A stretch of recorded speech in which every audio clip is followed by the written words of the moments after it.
Hello, ladies and gentlemen, and welcome to another episode of the Absolutely Not Podcast. I'm your host, Heather McMahan. How are you? I hope you're doing fantastic. I'm great.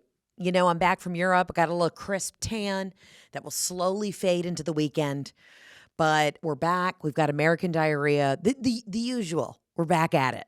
But I'm in the studio and it feels so good to be back. I've missed you all dearly. If you're watching this on the YouTubes or you see the clips online, I'm wearing a Bethany Frankel shirt and it says mother up top. Let me show you real quick. Let me move my laptop. I'm wearing a Bethany Frankel t-shirt. She sent me merch. She also sent me a sweatshirt that says supermodel. You know, she's so good at marketing. She's so good at the moment something goes viral to just let it rip in a great way. And we could all learn a lesson from her. And I needed to wear a Bethany Frankel t-shirt today because on this t-shirt, she is fresh from the Sports Illustrated swimsuit fashion runway show that they had in Miami where she wore multiple sexy bikinis and looked phenomenal. And I needed to build back my confidence. And you're probably thinking, Heather, you just came back looking like a snack on a European vacation. You're golden. You were enjoying yourself. You had a glow. You were getting dicked down. Like, why would your self-esteem be low? Well, I have been getting trolled so badly on the internet by, I'm sure it's a mixture of bots and just sad, lonely men. But I made the mistake of looking at a couple comments on TikTok. And when I tell you, it has been a wild ride of emotions the past couple, I guess, days. So I did a bunch of vignettes for a allergy company. You know, they're cheesy. I had to stick to a very specific script. It's fine. Great. I got paid. The brand is happy to do it. I love working with them. It's all good. Well, they keep pushing these ads up on TikTok. So I guess if you log on to TikTok, it's like my ad as soon as you see it. The amount of just people that this has been pushed out to that are so upset with my body, or they either love it or hate it. Some of the videos are she's clapped up, she's cheeked up, which I had to research. That means they like that fat ass, okay? They like dat fat ass. Well, then it went from she's cheeked up, she's clapped up to unk, which is a slang term short for uncle that is often used in a humorous way to refer to an older male, particularly one who's perceived as being out of touch or acting older than their age. It's a shortened form of the word uncle and is often used in online contexts like TikTok or to tease or playfully describe someone's unk status. Unk is a casual shortened way to say uncle. Okay, so it's specifically with Gen Z slang. Like it's often if they're saying I might be acting older. Okay, well then wait. Oh, wait a minute. Hold on. I'm not upset then. Oh, I'm not upset. Unk status, this phrase implies someone is showing signs of aging or becoming uncool in the eyes of younger people. Hold on, you guys. For the last 48 hours, I thought people were saying that I looked like a man. I thought they were saying I looked like an uncle, like I was an unattractive woman and I looked like a man. They just think I'm not cool. Suck my dick. Oh my God, I can't believe I just looked further into this. I quickly looked it up on TikTok and it was like, and all the comments on all these ads are basically saying, a lot of them were saying I looked like a man, but the other ones were just like unk. And I was like, they think I look like an uncle, like a middle-aged man. Oh, you guys just don't think I'm cool? I could give a flying fuck. Do you know how much money I got paid to do an ad? I would do an ad in a baby diaper, sucking on a bottle with my top off, with a mustache to go on a month-long European vacation. Oh, wait a minute. I haven't had a real-time live epiphany on the podcast. I kept telling Jeff, I was like, I understand, like, when I shot this commercial, I was literally 10 days post neck surgery. I've got jowls. My neck is still very swollen. I am not going to look 100% for another like 3 months. That's how it works, baby. But I thought they were just saying that because like my jaw looks square and I have these ridiculous hair extensions. Now, some people did say I look like I was in drag. I look trans, which whatever. And that was a little hurtful because I'm thinking, okay, they make comments about your body, big girl, whatever. And I'm a comic. I can take anything on the chin. But it's at some point when you see all of these people commenting things about your physical appearance, I'm not going to lie. My feelings have been wildly hurt. But then they started saying unk, and I was like, damn. Either at first I was like, they thought I was ugly. And then it was just that I thought they were referring to me being ugly as someone's uncle. Or that I looked manly and masculine, and that hurt my feelings. But now the fact that they're just saying that it's cheesy or I'm uncool, oh, listen, you little fucks, I don't care. I literally don't care. Mama's building a pool house. What are you doing, though? What are you doing, though? I'm embarrassed right now, and I'm also fucking relieved at the same time. And Jeff was like, quit looking at those comments. I was like, Jeff, it's so bad. Like, how long do we have to keep this up? And it just turned, like, the way they're pushing the ads out, I just felt so, like, how did this turn out so cheesy, whatever? Oh, now that I know that they just think I'm fucking a middle-aged woman doing cheesy spots, baby, I'll do those till the cows come home. You must not know that my wildest fantasy is to be up on that QVC selling pashminas to chilly women in Minnesota at 2 a.m. You give me a quarter of an Adderall and a pub sub and a glass of white wine, and I could be on QVC for 48 hours straight. Keep me fed, keep me hydrated, and keep me loosey-goosey, and I'm going to hit the numbers. See, the younger generation doesn't understand about sales. I get it. I'm an influencer. I was one of the original influencers, boo-boo. Why? Because I got good taste, and I make wise decisions when it comes to purchasing. I'm an Old Navy girly who also maybe has a Gucci bag. It's called high-low. I'm the people's princess. I know how to connect with the audience. I'm a home goods, but also 5-star luxury linen bitch. And you want to say I'm not cool? Okay. Listen, live outside your means and stay on the internet, boo-boo. Stay on the internet, Charles. Keep clampering away, sliding in my DMs. Because you know what? This is what happens. You don't think I'm cool today, and tomorrow, when you realize I am cheeked up, I am clapped up, and you realize she may be upgrading her whip, you're going to want to ride around and have somebody pay for your dinner, and it ain't going to be me as I put on my lip gloss. So this morning, I was opening packages and I saw that Bethany Frankel sent me mother merch. And I was like, I need Bethany Frankel's energy. I need her confidence today. I don't know why I'm feeling so out of touch. I'm just not even out of touch as in I'm feeling out of touch like I'm old. I was feeling out of touch as in like, why am I not connecting to this audience? Fuck that audience. Fuck them. I am mothering today. Let me know when you've had 2 French bulldogs on your tits. And you are mothering. You could never.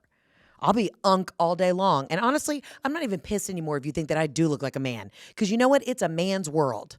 And sometimes you got to play the game. Boo-boo. This is a man's world. Oh my God, now I've really lost it. Well, isn't that a wild turn of events? Well, you think it's one thing, you're upset about one thing, and then you find out it's another thing, and then you're just like, yeah, go fuck yourself. Anywho, it's tough. And I've been cranking out brand deals. They all came up at once. They all want them done in the next month, and I'm so flattered and thrilled to be working with the brands that I work with. But yeah, I'm like, most of y'all are like, girl, do your thing. Get it. Do your thing. Go for it. Do what you got to do. You're trying to get a boat in Mallorca. We get it. Like, live your life. But anywho, I have felt out of touch in the sense, though, like being on vacation. Which this is so fucking stupid. But I was like, I'm not posting enough. I'm not, doing enough funny videos. I see other people are on tour right now. Why am I not doing this? It's constantly in our business a game, and in all businesses, a game of you're not doing enough. You got to fucking catch up. You better go, go, go, go, go. And it was really hard for me to just turn my fucking brain off. I'm like, I'm not pushing tickets for this weekend. I'm not doing this. I'm not doing that. And Jeff was like, get on this fucking boat. Go take a dip in the ocean and shut up. We ended up doing 2 back-to-back boat days in Mallorca. And he said, Heather, I woke up and I was in such a bad mood. I was in such a bad mood. He's like, look at me. You need to get those pussy lips in the ocean, and I know you will change. He said, your attitude's going to change. I woke up. I felt like ticket sales were behind in like one market. I'm like, what are we doing here? We haven't heard about the show. What's happening? I woke up anxious about the schedule and what's happening. And Jeff was like, get that pussy in that water. And sure enough, as soon as my lips touched that Balearic Sea, my demeanor turned around. I was like, honey, I'm a Pisces. I am in that ocean swimming around. I had to get back in touch with who I am, which is a mermaid, a siren, if you will. And I'll tell you, there's not a lot of unks that can afford 2 back-to-back boat days, okay? It was actually not expensive at all. But you hear me. So the first day we did a boat day, I had found them on my own, and we went out with this great skipper. He was amazing. But when you're renting a boat out in Spain, at least, it's not like when you go to the Turks and Caicos or my experience with Barbara Positano in Italy. You go, they have snacks on board, they have bottles of wine. It's not like bring your own thing and this guy's just driving the boat. It's always usually like, we'll bring wine or whatever, but we showed up to the first boat day, and this was a very sexy boat, a very petite, small boat, but a sexy, rubber-sided, kind of almost like sexy speedboat. Small. I don't know the sizes of boats, but it was small and sexy, but looked very comfortable. There's something very comfortable about a soft-sided boat. We show up, we go out with our skipper. He's the cutest young guy, and he's going to take us around all these little swimming spots. Fine, fantastic, can't wait. And I'm like, hey, do you have any water on board? He's like, water? No. Well, I'm making him Italian. He's Spanish. He's like, no, we have no water. I was like, no water, no snacks, no Coke Zero, no white wine. And we're now way out at sea. And he's like, yeah, no. I was like, ooh, is there a little stop? Can we stop somewhere and I'll get some? I mean, pull up to one of these fucking yachts and I'll ask for some waters. He's like, I have a water. And he holds up his little water bottle. And I was like, I can't steal the skipper's hydration. I'm just going to have to tough it out for the next 6 hours. We did not have a sip of hydration. I'm in the ocean. I'm getting splashed around. I had 7 double espressos that morning. So I'm already showing up dehydrated. I was hungover because I had too much red wine the night before. So Jeff and I are like, what a bootleg operation this is.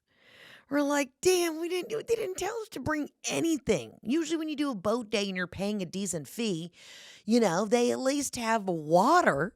I was disappointed, no white wine. Nothing, bare bones. But the boat was nicer. Then the next day we do it, we bring snacks. I've got hamon, I've got chips, I've got water, white wine, whatever. We show up and our boy Frankie, he had like 1 water bottle in the cooler. And this boat was not nice. It was like we had a great time, but it was like a real hard fishing boat. And so we show up and we're like, that's our boat? That's our boat we did a full day. Frankie's like, get on. And Jeff's like, what are we going, deep sea fishing? And it was small, like maybe twice the size of this table right now. And we're with Frankie. And I was just like, hey, at least we got snacks. We almost died yesterday. At least we got snacks. And we rode it out. So I will say, if you're going to do a boat day in Mallorca, pick the sexier, softer, rubber-sided speedboat. Because if not, you will end up on a actual old, small fishing boat.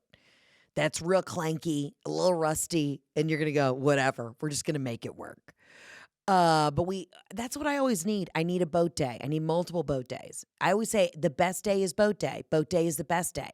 And I love doing a boat day on a last day. You get that good swim. You exhaust yourself. You get back to port. You go home, you shower, you get in your jammies, you order some room service, or you're a little drunk or buzzed on the way back. You stop and get some sick meal, and you're still in your swimsuit, and you're just woofing it down, having the time of your life, and then you hit the bed hard. And then you wake up the next day, put all your memories in your suitcase, and you head to the airport, and it's a beautiful thing. Shout out to Air France. Had a lovely first class experience on the way home. It was a very dated old plane, and I used points via my buddy Brian Kelly at the Points Guy. I finally did my first points redemption. I was very proud of myself. But the food was fantastic. They serve these little cheese crackers that are like if a Cheez-It and a combo. Y'all remember combos? The pretzels with that like fake cheesy powder in the middle of them? I didn't really fuck with them, but then sometimes I would fuck with them, But they serve these little crackhead crackers. And they kind of have like a soft, powdery cheese, but it's Air France. So it's like a really good cheese. It's like an aged Gouda in this soft-sided, almost Cheez-It, but kind of wafery cracker. And everybody was messaging me, like, take as many boxes as you can home. You can't find them anywhere. These crackers were the best things I'd ever had in my fucking life. Start with that. I have an amuse bouche. I got a nice little shrimp situation. I'm having glasses of Chateauneuf de Pape. And then I have a duck lasagna. And the service was incredible. Merci beaucoup. It was fantastic. Plain, old as hell, but really great food. And I value that. I got nervous. I sat down. I said, this is like the fishing boat. I'm getting a little nervous. This seat's a little rickety, and I used a lot of points for this. In fact, I didn't do the redemption the way you're supposed to, which is to make sure you save money on it. I'm pretty sure I spent twice as much. The points redemption didn't make sense, but whatever. I used points. Fuck it. But the service was incredible. Everyone was lovely, and the food was delicious. So Air France, way to go. On the flight home, I was like, I hate this feeling of not doing enough. It's like I punish myself for taking a little time off, even though I definitely need it. And I'm sure there are other people listening to this that also feel that you're behind. I think it's also if you're an entrepreneur, if you're working for somebody else and it feels different. You're like, fuck that person. I'm done. I'm taking a break. But when you're working for yourself, it's a weird anxiety that you feel all the time because you know that if you don't move the needle, no one's going to move the needle. Okay, it's just how it goes. So to take the time off, you really feel like you're stabbing yourself in your own back. But I was on the way home, and I started to sit down, and I don't know who needs to do this. And we're going into what? Are we Q3 still? I think we're at the bottom of Q3, soon to be Q4. If you want to go in your notes app today, I'm going to be slightly inspiring right now, and reset your goals for the year. I've seen other friends have TV show premieres come out. Their tours are doing well. They're doing this, they're doing that. And I sat down and I said, I need to write down everything that I've done so far. It was like I was on the trip and completely blacked out and forgotten. We've done a cruise. We did 100 shows in the spring. We were doing award shows. It's almost like I blocked out anything positive that has happened. And I was so consumed with I haven't done enough that I really started to doubt myself. So I sat down and I really wrote out some goals. And then it dawned on me, I never finished my vision board for this year. And June was a really, really tough month. And coming back has been a little bit of a kick in the dick. But I was like, I got to finish that vision board. Now, I don't think that the vision board is going to cure any other personal problems, medical issues, whatever. You can't be an asshole.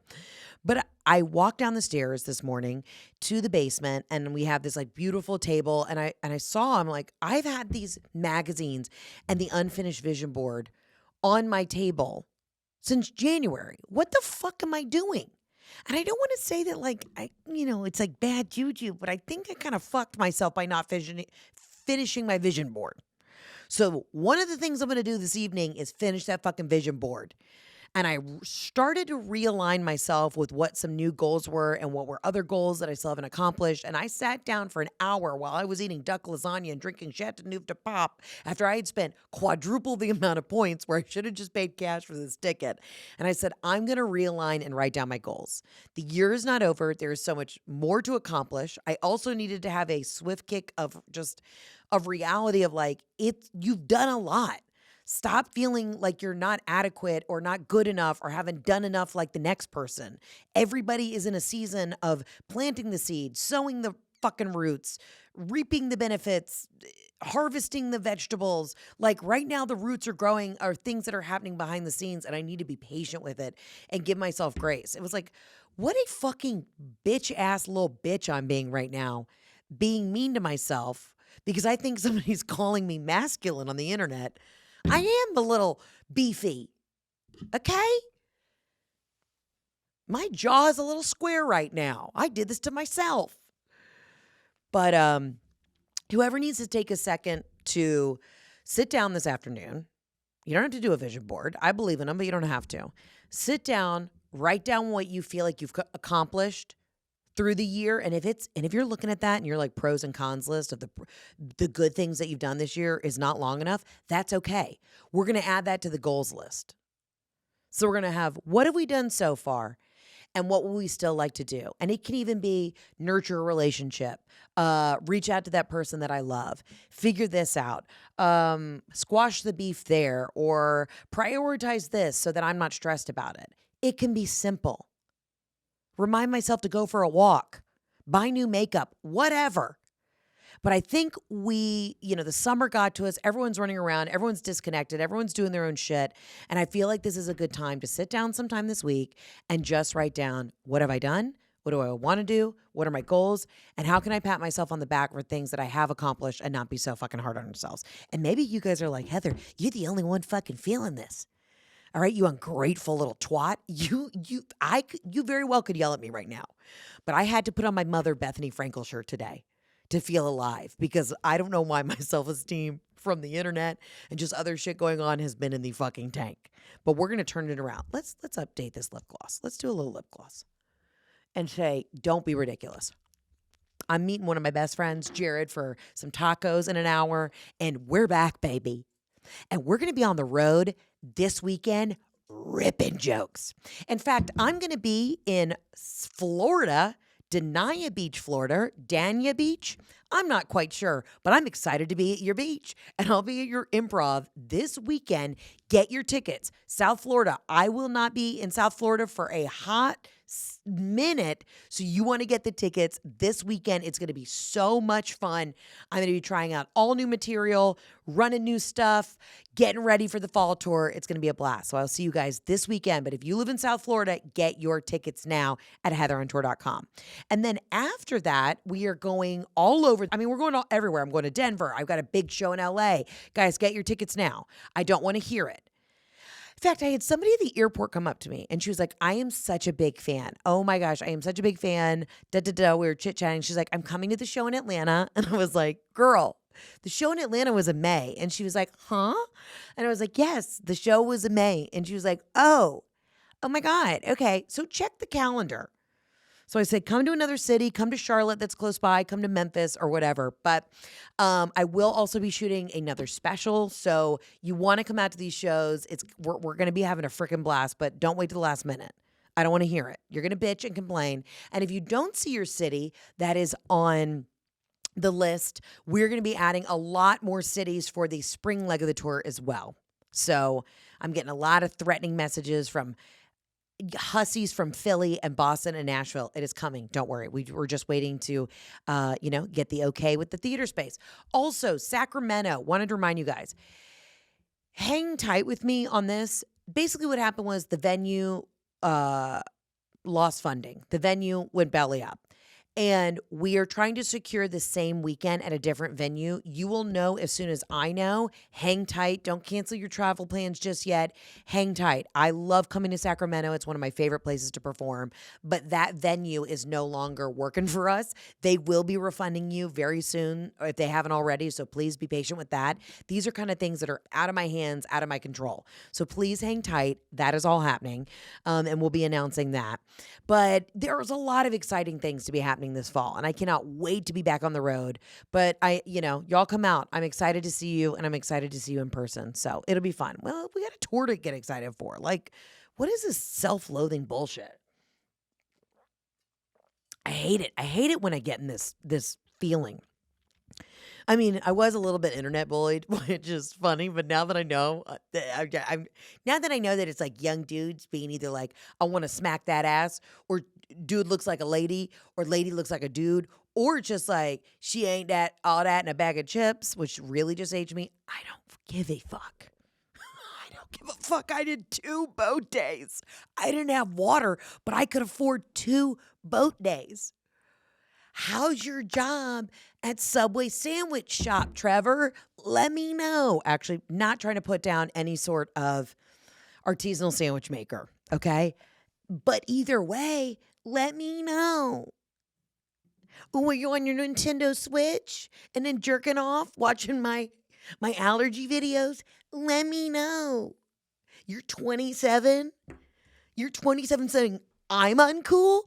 I'm uncool? Oh, okay. Okay. I'm doing the shocker right now on YouTube. You can't even see it. And if you can see it, that's cool. You probably don't even know what that is because your generation never shocked nobody with nothing. Nothing. 2 in the pink, 1 in the stink. Figure it out. I got some things you'll never understand. You know what you'll never understand? Going to the movies and making out with people on the back row. Multiple people at times. Oh, you've never been to a junior year orgy on the back row at a Regal Cinemas? Okay. Yeah, it shows. Who's unk now, bitch? Wow. What am I talking about? Y'all, who did that though? Come on. Don't be nasty, but who did that? Oh, it was always like you went to the movies. We would just hang out in this thing in this Regal Cinemas parking lot, okay? We would hang out in the movie theater parking lot. We would only go into the movies if you were going to give a hand job or, somebody was going to feel up a boobie. That's when you would go to the movie. Mostly we were just hanging out in the parking lot, sitting on the tailgate of someone's Jeep, listening to OAR, and in the end, my friend, we will all be together again, and we're in our little Abercrombie skirts and Hollister, like double layered polos, which are apparently making a comeback. Shocker. And we would just be sitting there, puka shell necklaces, drinking like a Zima, just putting out the vibe. And then a guy would roll up from the other private school because we were so sick of the guys at our private school. And then the other private school guys would roll up and it'd be like, hey, what's up? Hey, Brad. Hey, Brad. Oh, wait, did I want to go see the 10:30 Lara Croft Tomb Raider? Yeah, I did. And then he would buy like 1 ticket and like have to sneak you in. And I'm like, you go to another private school. Daddy's rich. You couldn't afford the ticket? Okay, so, you're going to open the emergency door and I'm going to run in. Okay, cool. Like that was the caliber of dudes we were trying to hook up with. And you would make out and maybe go to second base and you would come out 20 minutes. You didn't even get to the beginning of the movie. It was credits only. It was a credits only hookup. And then Lara Croft starts playing and you're like, you're finished? I didn't even touch you. Wait, what do you mean you came just because I had a little bit of popcorn movie theater butter on my fingers? You literally had barely unhooked my bra. You came? And he's like, you smell like butter. Heather, you smell like butter. And Reese's Pieces. I had 4 boxes while I was waiting outside for you to open the emergency door. You smell like butter. Yeah, I already came. You want to go hang out with everybody outside in the parking lot? I was like, well, I guess. Okay. That was it. Those were the kind of guys from the other private schools that I would end up hooking up with at the Regal Cinemas. And it was all PG-13. It was PG-13. It wasn't crazy. But there was nothing better than when you were like, you and your best friend were like, okay, so obviously I'm talking to Brad, you're talking to Cole, and this is what's going to happen. So we're going to go to Lara Croft Tomb Raider. What are you going to? Oh, wait, what do you, you're going to do, fuck, what was the movie back then? Oh, wait, you're going to see The Matrix for the 55th time? Okay, so what are you doing? Are you going to like give a hand job? Stop, you're crazy. No, Cole is so hot. He's literally so hot. Okay, I'll meet you back in the parking lot and then we'll get Cold Stone Creamery. Okay, great. And we didn't have Google back then. You'd have to ask one of the nerds. You'd be like, okay, my parents are going to ask me what happened in the movie. Can you give me a synopsis? I need Cliff's Notes. That's the other thing. These kids have ChatGPT now. They don't understand that we had to we would get caught knowing Cliff Notes. I talked about summer reading a while ago, but there was no bigger pressure than knowing you didn't do any of your summer reading and you were literally doing dial-up internet on Yahoo to find Cliff Notes about a book called A Weeping Willow, a walk in the park with a man named George. And you're like, what? And you're desperately trying to find Cliff Notes. And because there was like only one page on the internet of Cliff Notes of said book, that the first day of school, your teacher just ripped you a new asshole because she's like, you guys all read the same bullshit and none of y'all actually read the book. And there was always a bitch named Kelly. There was always an honor student named Kelly in everyone's English class that was like, I read all the books and more. And you're like, shut up, Kelly. God, you're annoying. And I was nice to everybody. I wasn't one of those people who was like, ugh. But I remember when Kelly would always talk about how much she read and we were like, shut up. Oh, we were at the Regal Cinemas trying to get fingered. Let me live. Ugh. Unk.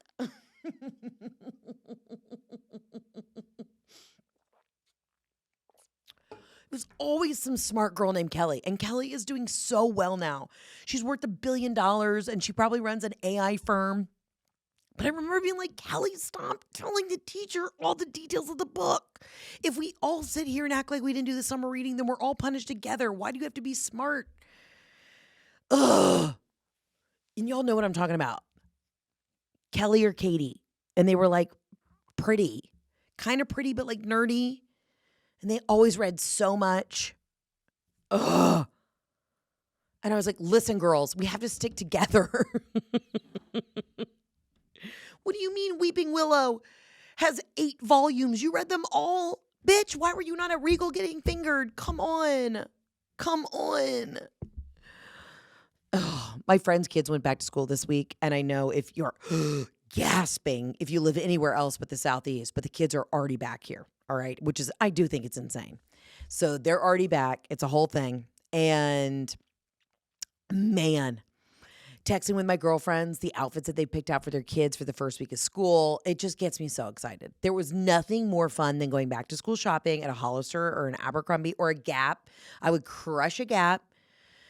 And I've told this before, but my dad would go with me. That was like his one bonding experience, is he'd love to throw money at a problem, as do I now. So, Dad, miss you. And we would go to the Gap because, you know, I was always in adult sizes. And he would make me pick, he would become friends with every fucking single person that was working at the Gap. And because my dad worked at a jean store at North Lake Mall in Atlanta, Georgia, and he never let us live down those jean days. Like my dad was very hot. My mom says she made him fat. My dad was a very attractive guy living in Miami, great bod, always was very stylish. Even my dad, when he was heavy set and was like wearing his goofy golf shirts, had nice watch. Like he just had vibes. He had nice loafers. He did his thing. Kyle was cool until he put the cell phone on his belt. And then I'm pretty sure that's also what gave him cancer of the pancreas, because it was just frying through the top layer of his stomach. But either way, I digress. But Dad loved to go back to school shopping, right? So we would go to the Gap. He would walk in. He's like, ladies, what's your name? Charlotte. This is my daughter, Heather. She's a size. What size are you? And I'm like, I'm a women's 10. You know? And she's like, I can't hear you. I'm a women's 10. And she's like, oh my God, you're 14. I was like, yeah, I know. I'm a women's 10. And he'd be like, here's the deal. I want baby girl to look so good at school. Now, this is before we got uniforms. When we find something that fits her, we're going to get it in every color. And that's what Dad and I would do. And Dad would sit at the Gap and he would run around. He would bring me outfits. Kyle McMahan would bring me outfits. No, you need that sweater. Hey, Charlotte, there's going to be a cash tip in it for you if you can find this. Because right now, this little short T-shirt that's got a crisp collar is only coming in butter yellow. And I don't know if you know my baby girl's color palette. She can't wear yellow. I'm going to need you to find this in a light blue or a jewel tone. You can, Charlotte. Charlotte, if you ever want a job at Southern Mortgage Reporting, you can find me. That would be my dad. And I would be in the handicap stall trying the clothes on, not in the bathroom, but you know, there was always the bigger changing room for that's handy accessible or like for families. And my dad would post, they would literally wheel out like a lazy boy for my dad. Because the Gap never had seating in it. They would find the seat. It was like once a year they dusted off a seat that was in the back and they'd shove it into the the women's dressing room, apparently. No, like right on the corner. And you'd have to come out and I would have 16 people helping me. Really kind of a Home Alone, or one might say a Pretty Woman moment. And there's plenty of stores that I went into where Dad would be like, big mistake, huge. You're not carrying extra large for this 14-year-old? Big mistake. You just lost our business and a cash tip. Like, Dad would literally tip the people at the Gap for helping me feel confident in clothes. He was a good man. Dad was a good man. But that was always so much fun. And it was always the week before school, and it was August, and you were sweaty, but you got a pretzel at Auntie Ann's. You would get a pretzel, and then you go to the Gap, and your dad would tip everybody, and you would walk out with so many pairs of khakis. So many pairs. Because of the school I went to, we did not get uniforms till high school. So we had a strict dress code. Like, you had to wear like khakis and like a regular, no logo shirt or like a sweater or some shit. And then eventually we were like, just give us uniforms. What are we doing here? But going back to school shopping with my dad was the most fun. And my sister was so little and is cute and petite. And so Dad would always take her to like the cooler shops because everything fit her. And he would always pull me aside. My dad and I just had this, this language, this moment where it was just like he saw me, I saw him kind of vibe. He'd always pull me outside out of Abercrombie. And once I like kind of hit a growth spurt, like by freshman year, I was like, I'm Abercrombie. I was still in the largest size in Abercrombie, but I was Abercrombie. I was an Abby girl. But my dad would pull me outside the Abercrombie and he would literally give me a pep talk. He's like, okay, here's the deal. This is what's going to happen, Heather. Your sister's petite. You know she is. She's going to go in there and she's going to be able to try on whatever the fuck she wants. Do not cry. Do not let this affect you. Because after this, we're going to go to the Gap and clean the fucking place out. Okay? All right? I want you to look. I want this to be a good experience for her. And I want you to know you're beautiful. And I'd be like, Dad, I got it. It's okay. Because I love dressing my sister. She's like a doll. She's so cute. Like, and he would always give me this little pep talk. And then I'd go in there and be like, Ashley, yes. Slowly dying inside. Like, I know I'm going to be at a Women's Limited in the Gap. I'm probably an Ann Taylor, and I'm 13. It's okay, guys. This is why I do comedy. This is why I sold out Radio City. Fuck them. But anywho, we have voicemails. What am I talking about? But whoever is getting to do that back to school shopping right now with your kids, I hope it brings back fond memories. Or it brings back like funny, goofy memories of our parents being fucking stressed and then yelling at us. I would only go shopping with my dad because my mom was so cheap about stuff, even though she had the credit card. And my dad would be like, get whatever they want. And I'd be like, Dad, no, you have to come. Mom is going to make me dive in the bargain bin. And if I want the pant, and I live by this motto today, if something fits, buy 10 of them. If it's well made, buy 10 of it. And that's not to push you to be an overconsumer, but if the shoe fits, buy 10. Okay? That's how I am. If I get a sneaker and it fits, I buy 4. Okay? Nike makes extra wide, we're buying 4. I have a purse that I like, I'm buying 2. It is what it is. Find what you like and stick with it, bitch. So anyways, Mom would sometimes come along and shop with us just because it'd be a family outing. And then we go to a Longhorn Steakhouse afterwards. I'd have a Flo's filet, a loaded baked potato, and I'd have a salad with extra blue cheese dressing and wonder why. Oh my God, I just burped.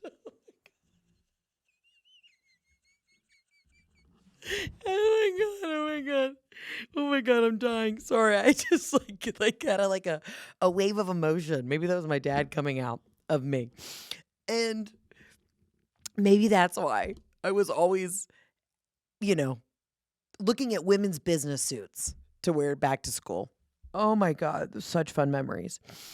But I hope the moms that are listening, the dads that are listening, that are getting to have those special moments with, getting your kids geared up to go back to school. One, it's also a relief. Tensions were usually high at malls or back to school shopping just because you're also like, you've been with your family all summer and you're like, get the fuck out of the house. I don't care if you want 16 pairs of overalls and you want to wear orange Crocs to school. If they'll let you, do it, because I just need you to go back to school because you're driving me nuts. But that just brought back a very fond, funny memory. This is all making sense. I'm not cool, so whatever, fuck it. I'm not cool, but I can buy 10 pairs of khakis at the Gap, so everybody suck my dick. Okay, let's get to the voicemails. I know y'all have a lot of questions, so let's get into it. I'm going to have to play these from my phone. Here we go. Hey, Heather. It's Carly. And Mackenzie. We're from Kansas City, and we have an absolutely yes for you. Absolutely yes. Okay. We took our best friend trip to Rome, Italy, and Florence, Italy. and we took all of your recommendations and did everything that you Cannot go ever to said. Italy as a Heather McMahan absolutely not listener and not follow your recommendations. Period. Obviously. So first we went and had the best amitriana in Il Facciato. And With our boy. We love Francesco. He's so cute. He got confused and thought we were your friend, which we are. Which Yes. we are.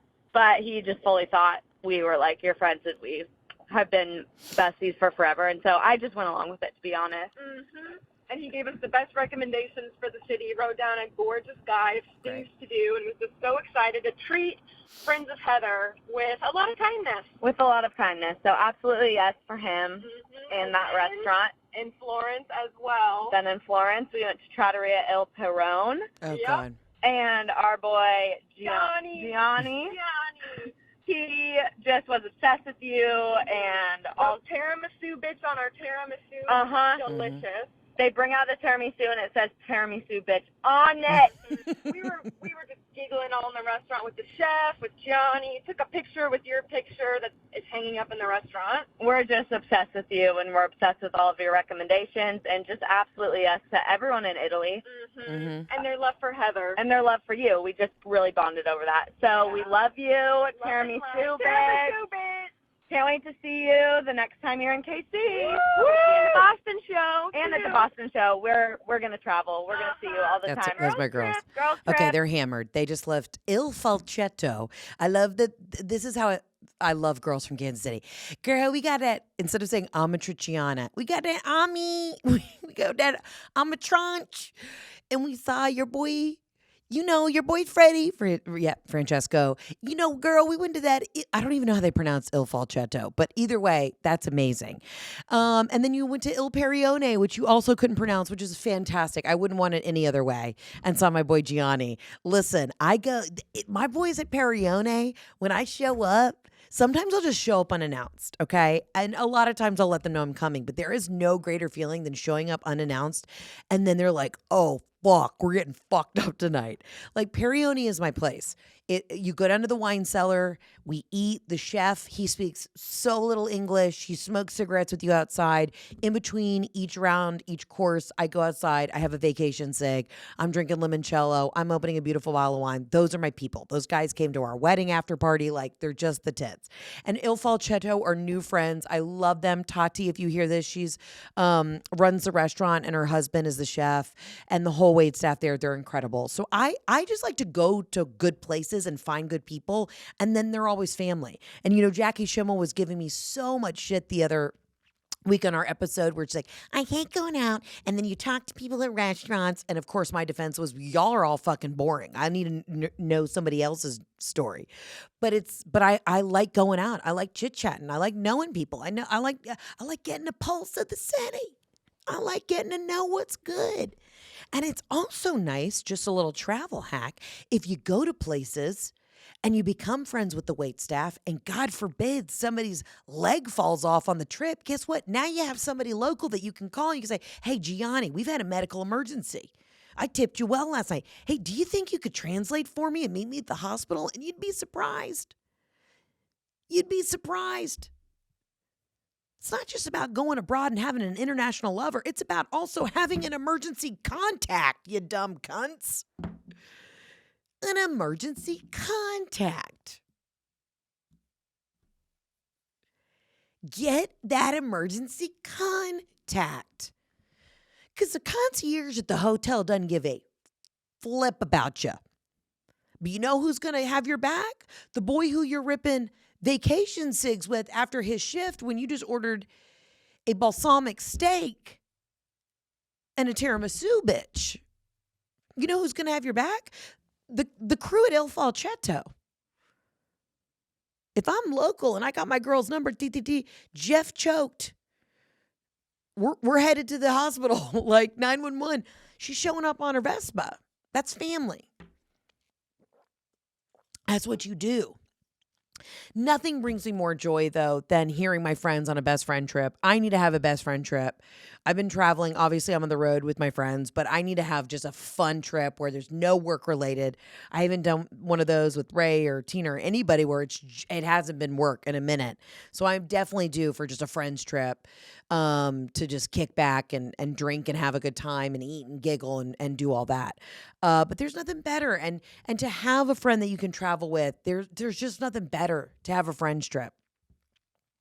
You know, I was traveling with my buddy Jeff, but sometimes you still have to do sex. So it's kind of nice just to be with your friends. You're like, I'm going to go fart in my room alone, you know? But having those memories and God, whizzing around Italy, there's nothing better. You had a true Lizzie McGuire moment going to Florence and Rome. And a lot of folks have asked me how I felt Spain or Portugal versus Italy. Here was my thing. It's all so great. I do miss Italy. And I said this last week, I've got to get to Italy. I'm itching for it. I'm going to figure it out. I absolutely must get there this year because I'm itching for it. That was my one thing. The food was so incredible everywhere, but I just needed, I was missing my pasta vongole. I needed that real garlic with the parsley and the white wine sauce and the clams. I was by the ocean and I couldn't get my hands on a pasta vongole. But I miss Italy. Those are my people. But Mallorca was absolutely incredible.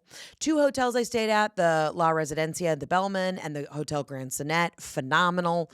And I'm going to do a little thing on Instagram where I post like all of my recommendations, the restaurants I went to. We were staying at the Grand Sonnet is in this tiny little village called Puig-Punyet. And I am pronouncing that right, Puig-Punyet. It sounds Russian, but it's Catalan. So Catalan, I think, which is the dialect that they speak. Well, it's actually a whole nother language, but it's a dialect also that they speak in Mallorca. It's that Ibiza, that Castilian Spanish. So all these towns sounded Russian. But Puig-Punyet, there was a place called Mercat, Mercat. I had the best burger of my life. And it was Mercat Tramontana because I believe that's the name of the mountain range in the area. When I tell you it was the best burger I've ever had in my life, I had seen it online. I was dreaming about it. It was like this. There's like 4 restaurants in this tiny little village called Puig-Punyet, about 20 minutes from Palma. If you go to Mallorca, you have to go to Mercat and you have to get the burger. Changed my life. The best burger I've ever had. I never thought I would say was in Mallorca, Spain, but it was. It was fucking fantastic. It was unbelievable. It was great. It was to die for. I had the time of my life. Couldn't have been happier. But it was eye-opening. You know, you'll learn as you go to different countries and learn different cultures. And you also learn who you can travel with. And to me, there are a lot of travel icks. You know you can travel with somebody and see the world with them if you go and when you get there, they're able to adapt to the culture and don't just bitch about their creature comforts. Like an ick for me is if you go somewhere and you're just going to complain. Everyone's been on a trip before, especially like in college. Like, you know, you go to Cabo or you go somewhere and they still want like American food or they want their creature comforts from home. Like, be a part of the culture. And I'm not saying like, obviously day 8, everyone's like, I just want some chicken tenders. It happens to everybody. That's a natural travel feeling. But when people show up and they want to go to the McDonald's, like I do want to go to a McDonald's in Portugal, try their Fountain Diet Coke, try their fries, see what kind of sauces they have because it's going to be different. But if that's all you're relying on because you don't know how to go out and try some fucking garlic shrimp, then we're not going to travel together. It's okay if you don't like sushi or raw seafood. There's other things on the menu, but we're going local. And if you complain about it or judge it, you're not invited on the trip. You're not invited. You're simply not invited. I'm not allowing you to come and bitch and complain. I'm not doing it. And like people who don't walk well, that's tough. Hear me out. Hear me out. I'm not talking about somebody who has like a bad knee or a bad foot or something like that. You know, you're in Europe. You're walking a ton. You're walking uphill. I am not speaking on people who are handy capable, but they got to walk with a cane. I'm not talking about that. I'm talking about able-bodied people who don't have ailments, who are also like, I don't want to walk. We're walking. We're in Rome. We're on foot. Yes, if it's far and we're going to a dinner and we don't want to be sweaty, that's fine. We'll Uber there because we're fresh. But we're walking. Get your fucking shoes on and go up the Spanish Steps. We're taking photos. We are walking. We will do one thing culturally a day. And then we are eating, drinking, and enjoying and shopping. I will go to the cathedral. I will see it. We will take photos. I will put on a scarf so the nuns don't scream at me and spit on me and call me a whore. I'll do it. I'll go to a museum. But I'm telling you, after the museum, we better have a 2-hour lunch where we can sit down and then look up where the outlets are. Like, let me do me, and I'm going to do you. But we're walking. We're doing it. We're getting our steps in because I have about 65 pounds of cacio e pepe I have to eat, and I got to justify my 7 tiramisus. Okay? We're walking. If you have any travel icks, call in 800-213-7503. I would love to hear some absolutely nuts on travel icks. Just people who bitch and complain the whole time. I don't want to eat that. I don't want to go there. Well, then you should have planned the trip, Charles, because I don't know what you want me to do. You did zero research on the country. You have no idea about the culture. And you haven't looked up a single Michelin restaurant. Shut it down. Shut it down. Let's get to the next voicemail.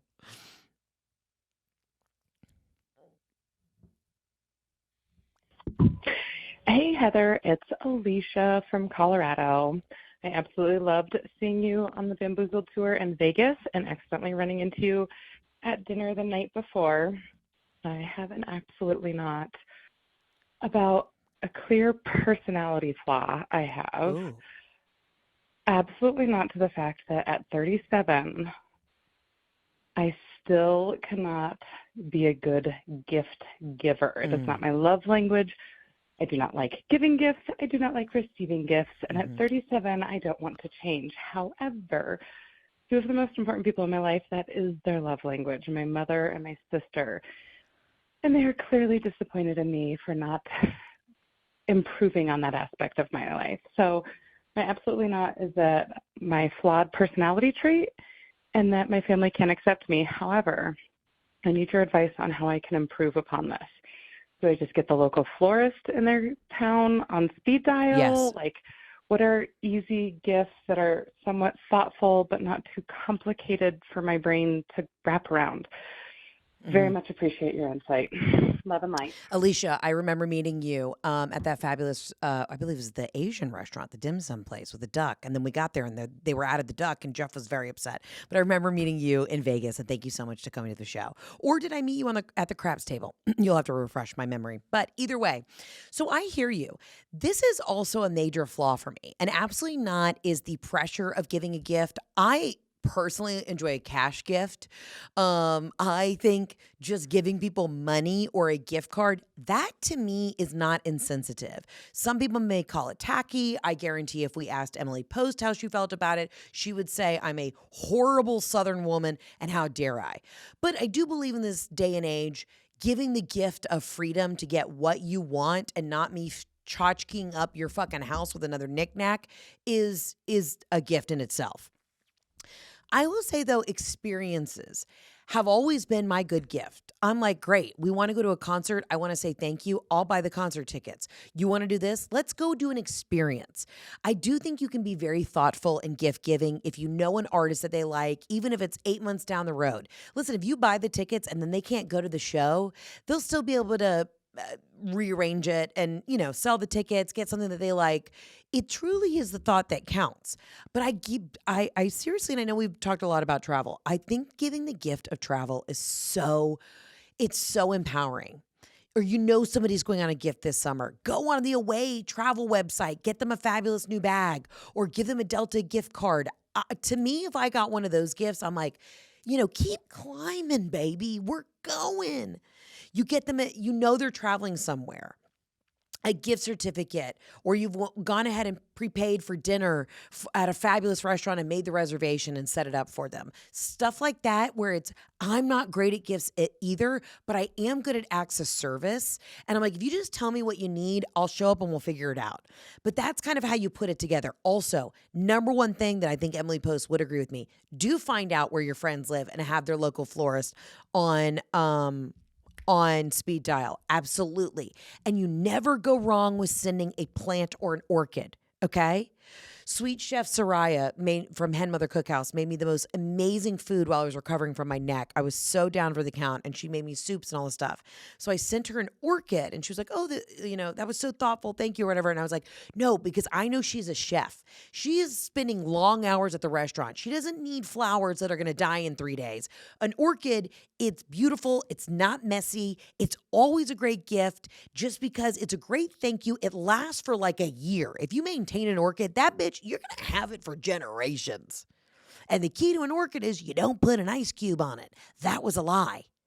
You soak it in water every about 4 days, dump it out, keep a little water in there. That's what you do. You don't do the ice cube. That's some bullshit. I don't know who came up with that. Mine die every time I ice cube it. But I knew her schedule. I was like, she's at the restaurant all day. She doesn't want something high maintenance. Don't send in a high maintenance gift. Send an orchid or send a plant.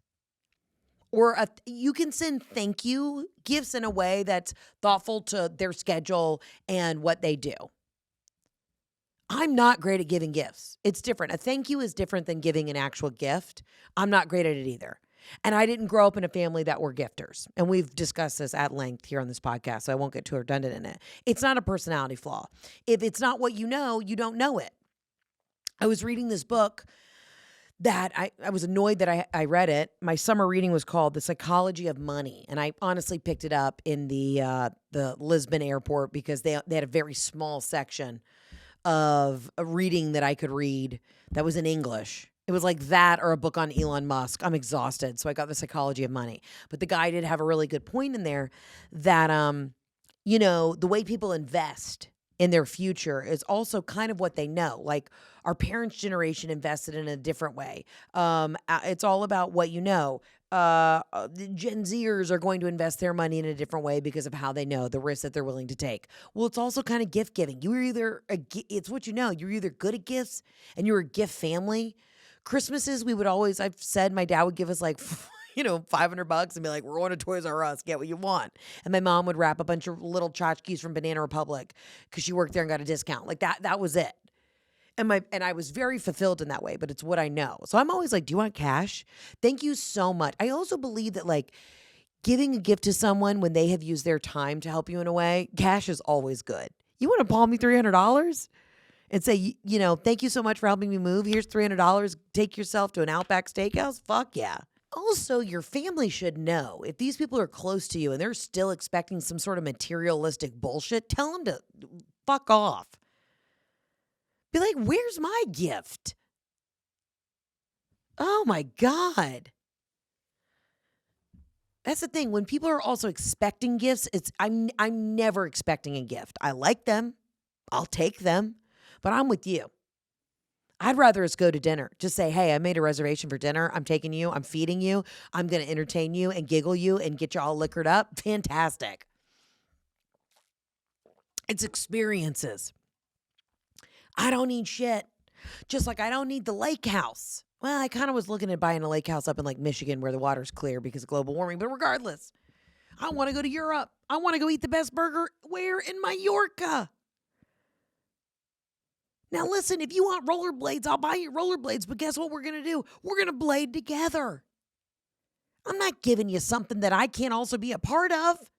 That's not how you make memories. That's how you make greedy little bitches. And there's one person in my life that I have never gotten along with. And and I realize actually now it's coming together. It's because they are such a big gift person. And I'm like, so you just want me to buy you things that have no meaning and have no personal tie? I have no personal tie to it. You want gifts. That's what you want? Okay, great, fine. All right, it's just not my love language. But don't beat yourself up because you want to take somebody to Rome and have an experience. I think we can be thoughtful about it, but also, now that I'm thinking about it, everybody quit expecting shit.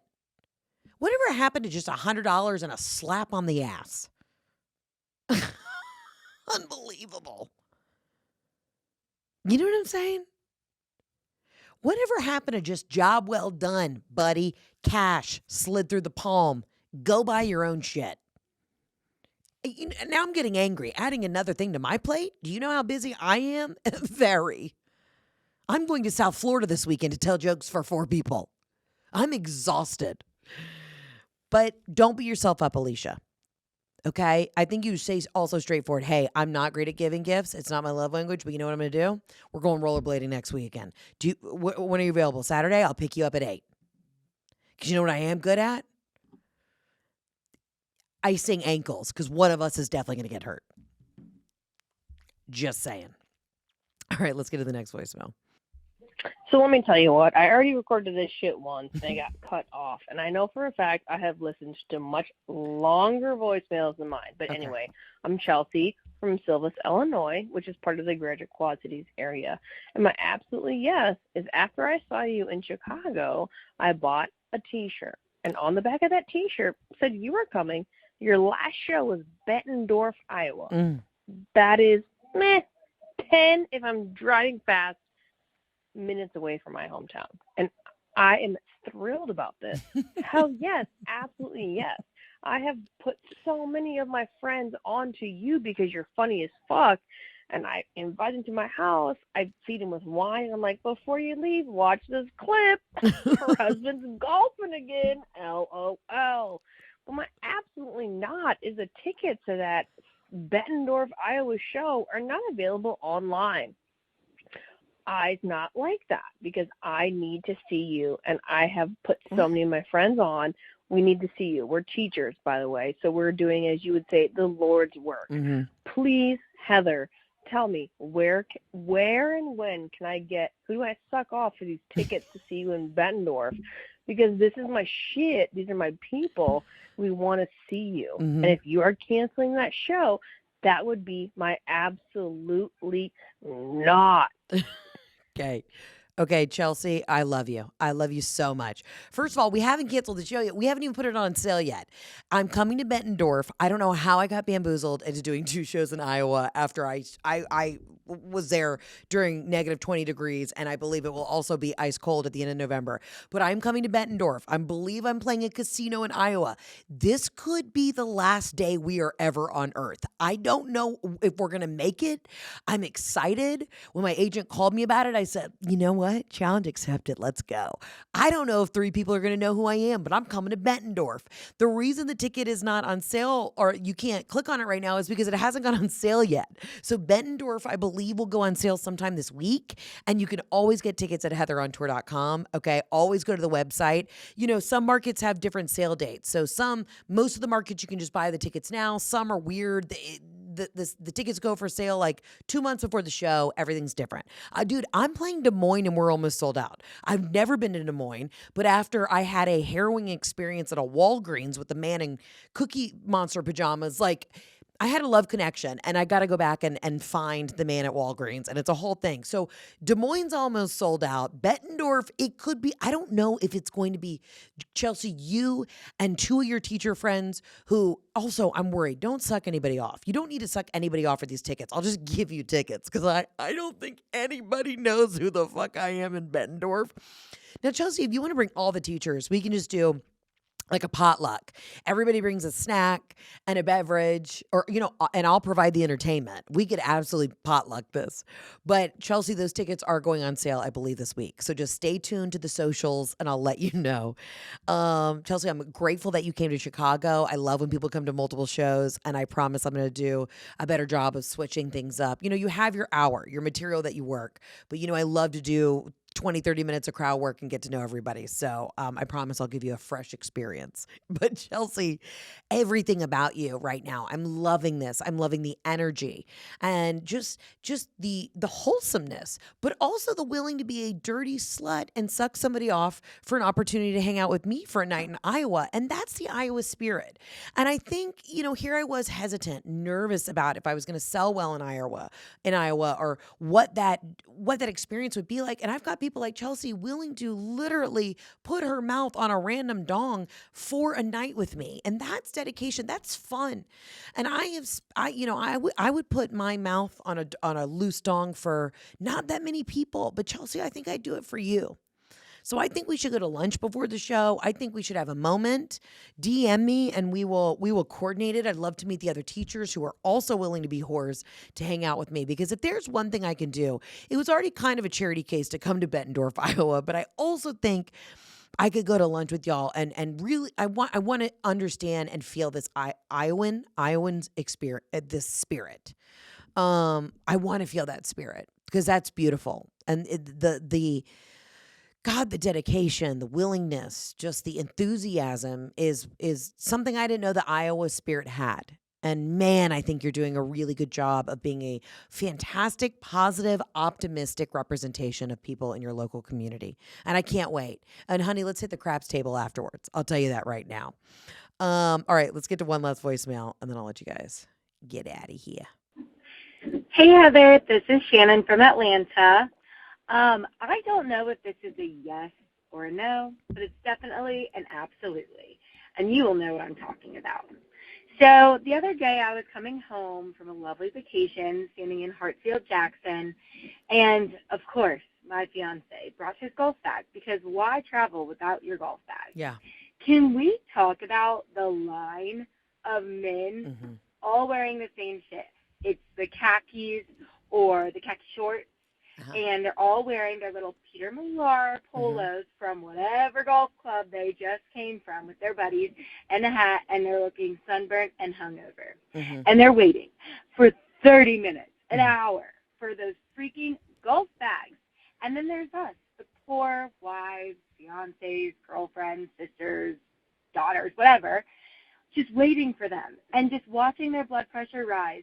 And then the best part is that they all leave and walk away and say, there's got to be a better way to do this. There's got to be something more efficient. I just needed to talk about that. I knew you'd get it, and I just can't wait to hear what you say about it. Love and light. Wait, this is hysterical. Absolutely yes to this voicemail. If you're with the man who golfs and travels and carries his golf clubs, it's a whole fucking process. They got to check them in at the oversized baggage. Jeff would literally leave our future baby on the curb, unattended, and forget about the baby, like home alone the baby, but make sure that the golf clubs are the first things checked in. All right. I can't tell you. And my husband is a wonderful man, but I joke with him all the time. You love those clubs more than you love me, our animals. That is all you care about. And that's fine. Men have a one-track mind. If your husband's a hunter or a fisher or does any sort of activity, he's a gamer, he's got to have his little accoutrements. That's what they do. But then when you get to the location, they have to go to a special oversized baggage claim. And you're right, girlfriend. There are 40 dudes standing in line, khaki shorts, on clouds with a little sock that's coming through. I said, guys, what are we doing? It's either a no-show sock or a tall sock. They all look like dads, and they're 31, and none of them are fathers. Maybe because if a man's actually a father, he doesn't have time to carry the fucking golf clubs, or his wife is beating him over the head with a 9-iron. They're standing there in their polo that's tucked in. They have a braided belt. And they're wearing on clouds. And they're wearing their khaki shorts. And they all have the exact same uniform. Now, I'm lucky. My husband, he's from New York, so he's a good dresser. Jeff's always got a fitted hat on. He's always in a pair of Nike Air Force Ones and a Lululemon pair of shorts. But he has the crew T-shirt. So he'll go buy the golf shirt, but then he'll also buy the crew tee. So at least I'm like, okay, baby's looking casual. He doesn't have a collar on. But I am with your boyfriend or husband. I'm so sorry, I can't remember. But I am with him because they all bitch. There's got to be a better way. There's got to be a better system. Where I'm over here waiting for 45 minutes for my clubs. There's got to be a better way. If you guys took the amount of concern, worry, that you do for how your golf clubs are going to arrive for, I would say, any other aspect of your relationships, lives, work-life balance, the world could heal. Men want to double down and say that women are, we get emphatic about things and we're nuts about certain things and we have to have things a certain way. When y'all put your mind to something, when you really get a bee in your bonnet, you could change the world, but you don't because there's no action steps. And as an entrepreneur, I'd love for you to call in and tell me all the ways you think it can be fixed or the problems with it. And then I'm going to be an action steps gal and go fix it and make some money off of your problem. That's how you make money, is by fixing a problem. You might have to encourage him, honey, if this is such a bad thing, boo-boo, if this is so bad, why don't we come up with an idea of how to make it better for all the boys? And then we can make some money off these fools. All right, I didn't tell y'all what Jeff carried around with him. So if you saw my last special, Jeff carried his golf clubs all over Italy to our 30-day honeymoon. Well, after that, I said, you're not playing golf. Can you please spend time with me? I want to hold hands in the sand. I want you to look me in the eyes. I want you to breathe my breath and vice versa. Like, I just need time with you. And he was like, fine. Okay, fine. I won't play golf. Okay, because my love language is quality time. He brought a golf mat. My husband brought a 14 by 14 inch. No, bigger than that. He brought a decent, like a welcome mat size AstroTurf golf mat, a practice mat. He brought that. He brought a kind of a long stick that was retractable that came with a very heavy metal base and a retractable golf club. So the long stick with the heavy metal base was a practice component.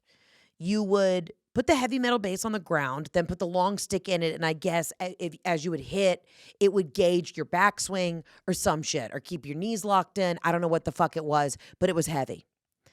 So he's also packing his welcome mat, his retractable golf club, and wait for it, my husband carried around for almost a month in Europe a very heavy scale, a scale. You would have thought this guy was a drug runner. There's some things that my husband does where I'm like, God, and all women feel this about men. We're like, what was your thinking? Like, when you put this in your bag, what was the thought process? And she's like, well, I always have to carry my scale because I want to make sure that I'm staying on track. I'm like, boo-boo. Honey, I love it. I commend it. I'm not trying to make fun. I think it's great. We're all trying to be healthy. Jeff and I would go to the gym on the trip. We, maybe once or twice in a month. But we were walking. We were moving and grooving. And I said, sweetie, we're staying at 5-star places. There wasn't a single hotel that we went to that did not have a very nice scale. This thing was heavy. Also, is decalibrated a word? It gets discombobulated when you pick it up off your bathroom floor. We all know this.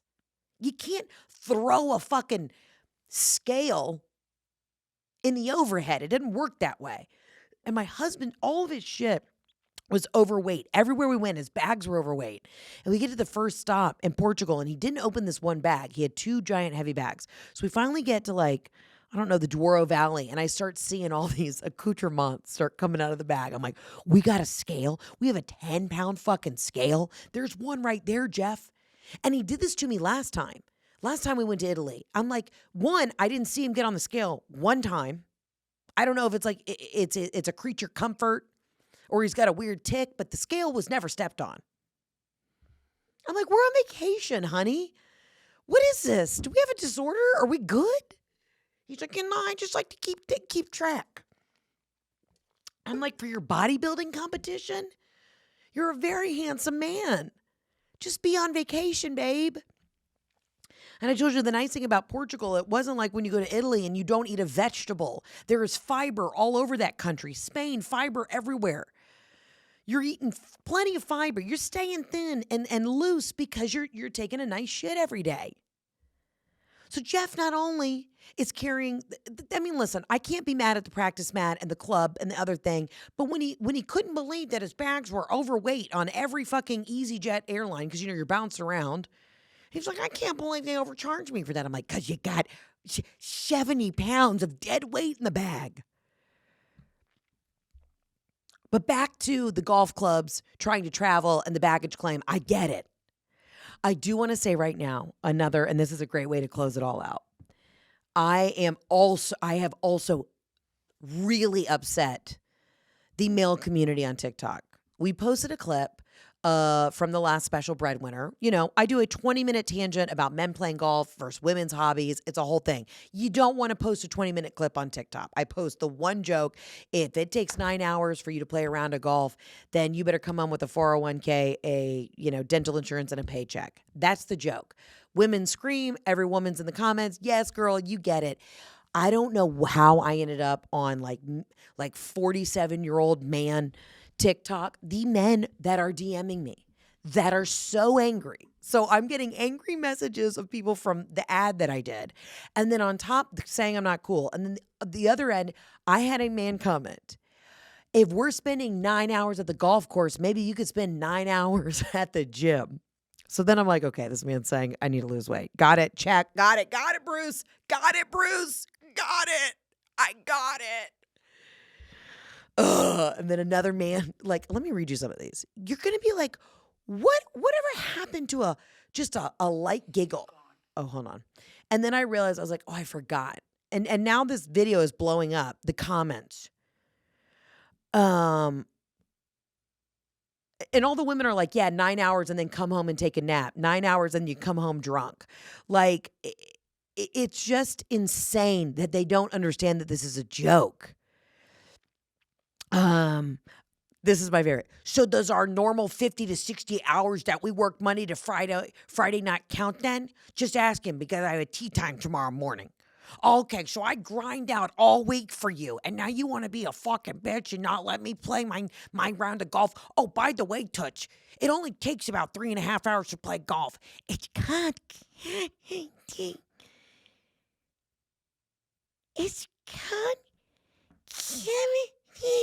and then these men are commenting. I mean, it is wild. All the women are like, LOL, yeah, they come home drunk. LOL, yeah. And then the guy's like, oh, yeah, because you spend 9 hours shopping. You spend 9 hours shopping. No, we don't. I guess we fucked up by not posting the full bit. Like, I guess we did actually kind of post rage bait, which I didn't think about it, but it's the way that these men are responding. I'm like, okay, it's a whole bit about men and golf and what they wear and how it's a little homoerotic. It's a joke, but we should have posted a longer clip of the bit. When I tell you, though, that these men are so fucking pissed. Oh, well, I do like this comment. 4 hours of golf and then 5 hours at the strip joint, LOL. Well, first of all, you're old because you said joint. The strip joint. Buddy, we're going down to the strip joint. Oh, and then one guy said, I mean, a mani-pedi with lunch takes about the same amount of time, but who's counting? First of all, sir, watch the special. 10 minutes later, I tell you how it takes 90 minutes to get your nails done. It doesn't take 9 hours. The men being like, oh, okay. So it doesn't take 9 hours? And we have to stay for a few drinks to delay the nagging? Okay. The one guy goes, keep talking. I'll make it 18 hours. Anthony Isabel. I mean, it is so funny. And then a lot of these guys like get it and they're like, oh, I know my wife's fucking pissed. LOL with the boys. One guy, I think this broad's guy should really find a different course if it's taking 9 hours to play 18. Oh my God. It's so funny. It's so funny how upset they are. 9 hours accounts for all my hobbies for the entire week. Yeah, you get it. Yep, 9 hours sounds about right. And then one guy, Sam, said, just let people be who they are. Video games, golf, cars, etc. Find your hobby. Find some peace. Find balance. Good men take care of the home and family and don't cheat. If they love their hobbies, let them love it. I'm hearting that. That is so funny. Just let people be who they are, Heather. Guys, oh my God, it's a stand-up bit about golf. It's okay. It's okay to exaggerate how long it takes you guys to play golf. And actually, it is really 9 hours. If the round is 4.5, you get there an hour early to hit balls. You probably met one of the guys for breakfast. I'm now rewriting this whole thing. And then you play the round, and then you do what we call the 19th hole, where you sit and you have 2.5 hours worth of beers with the boys afterwards. And then you come home and you take a nap, so then you're actually dead to the world. So actually, it takes you 24 fucking hours to play a round of golf. But honestly, this is kind of heartwarming. Just let people be who they are, Heather. Video games, cars, golf, whatever makes you happy. I can't be mad at that. You know, that's an absolute yes. To the other men, literally so upset. And then one guy commented, at least I'm not at a Coldplay concert. Yuck, yuck, yuck. And all the guys are commenting, you got it, Bruiser. You got it. Like, I just love it. I love it. It's so good to be back on the internet. You know what? That's what it is. Boys will be boys. I apparently look trans, and we're unkin. And you know what? If I got to do what I got to do, then that's who I am. But God, it feels good to be back. And you know what? I can't wait. I can't wait to be in Florida this weekend to giggle with y'all. And y'all bring your husbands, because I will just roast the shit out of them and we'll have a great time. But I can't also wait to be back in a room full of like a lot of gays and women, and we're just going to fucking let it rip and just have a safe space to talk about this, because I've upset a lot of straight men on the internet. But hey, girlfriend, call me. And maybe we come up with a solution to all these men's problems with their baggage claim, reclaiming their clubs. Because you know what we do? This could be our new Spanx. This could be our $1 billion empire. I'm just saying. All right, this has been a very long episode, but I love you guys. I mean it. Please call in next week, 800-213-7503. I'd love to know some of your travel icks. I wanted to do a full travel episode, but we kind of, as usual, derailed. But I want to know what you guys have been up to. And please call in. Let me know what shows you're coming to. I can't wait to see you out on the road. And it feels good to be back. So I love you. Don't crash out. Finish your vision boards. Make a list of your goals for the rest of the year. And let's fucking crush this and do this. Q3, about to wrap up. Let's go to Q4, baby. All right, I'll see you on the next episode. Ciao, Bella. Arrivederci. Bye.